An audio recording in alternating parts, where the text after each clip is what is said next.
আমরা চেয়েছিলাম বৈষম্য বিলোপ হোক, আপনারা কি সেটা চান?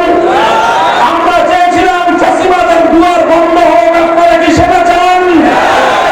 ফ্যাসিবাদের দুয়ার বন্ধ করার জন্য, বৈষম্য বিলোপ করার জন্যই জাতীয় ঐক্যমত্য কমিশনে দীর্ঘ 9 মাস পর্যন্ত 33টি রাজনৈতিক দল মিলেমিশে ক্ষমতার ভারসাম্য আনয়নের জন্য প্রস্তাবনা তৈরিপত্র করল, সনদ প্রণীত হল, জুলাই সনদ নামে সেটি স্বাক্ষরিত হল।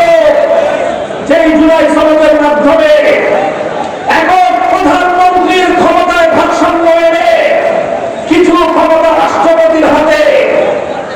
বসুন্ধরা টিস্যু অশুদ্ধতার বিরুদ্ধে এক বিন্দুও ছাড় নয়। বিচার বিভাগ সংক্রান্ত ক্ষমতাগুলো প্রধান বিচারপতির হাতে, আর বাংলাদেশের রাষ্ট্র এবং প্রশাসনকে দলীয়করণের অভিশাপ থেকে মুক্ত করার জন্য নিয়োগ কমিটির নামে আরো কিছু ক্ষমতা বিকেন্দ্রীকরণ করে একটি বৈষম্যহীন ফ্যাসিবাদ মুক্ত বাংলাদেশ গড়বার স্বপ্ন নিয়ে বাংলাদেশের রাজনৈতিক দল, বাংলাদেশের আপামর জনতা দীর্ঘদিন পর্যন্ত সংগ্রাম করেছে, আন্দোলন করেছে, ঐক্যমত্যে তাদের সে উপনীত হয়েছে।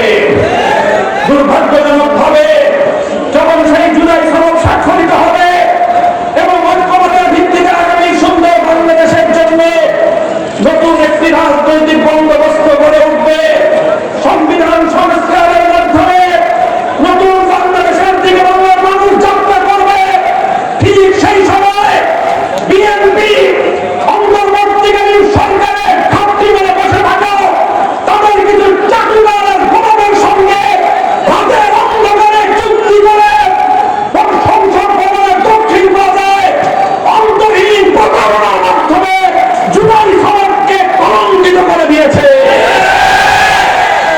আমরা বলতে চাই, তোমরা যেই প্রতারণার আশ্রয় দিয়েছ, 32টি রাজনৈতিক দলকে অন্ধকারে রেখে বিএনপি এবং অন্তর্বর্তীকালীন সরকারের কিছু লোক যোগ সাহস করে তারা 9 ডিসেম্বর ভিত্তিতে আগামীতে ক্ষমতাসীন দল তাদের এজেন্ডা বাস্তবায়ন করবার যেই চোরাই পথ তোমরা আবিষ্কার করেছ, আমি বিএনপিকে বলতে চাই, তোমাদের কল্যাণকামী হিসাবে বলতে চাই, এই চোরাই পথ দিয়ে যদি তোমরা বাংলাদেশের মানুষের সংস্কারের অভিপ্রায়কে পায়ে ধরবার চেষ্টা করো, এটা হবে তোমাদের জন্য আত্মঘাতী সিদ্ধান্ত। আমরা পরিষ্কার ভাষায় বলতে চাই, আমরা কোন ভোটে 70% মানুষের যে অধিকার, 70% মানুষের যে ইচ্ছার প্রতিফলন ঘটেছে, সেটা শান্তিপ্রিয় উপায়ে বাস্তবায়ন করবার দাবি জানাচ্ছি।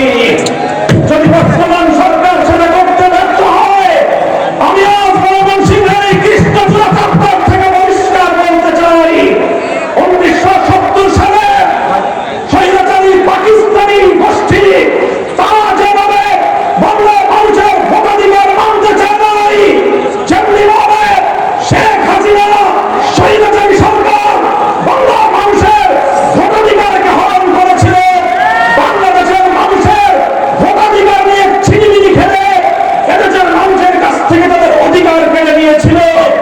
যদি জনাব তারেক জিয়া এবং বিএনপি যদি সেই পাকিস্তানি স্বৈর শাসকদের আর ফ্যাসিবাদী শেখ হাসিনার পথে হাঁটে, বিএনপি এবং তারেক জিয়ার ভিন্ন ভাগ্য হবে না। শেষ কথা বলতে চাই, ফ্যামিলি কার্ড দিচ্ছেন ভালো কথা, কৃষক কার্ড দিচ্ছেন ভালো কথা, মনে রাখবেন শুধুমাত্র টাকার বিনিময়ে জনগণের সম্মান এবং মর্যাদা আপনারা কিনতে পারবেন না। শেখ হাসিনা মনে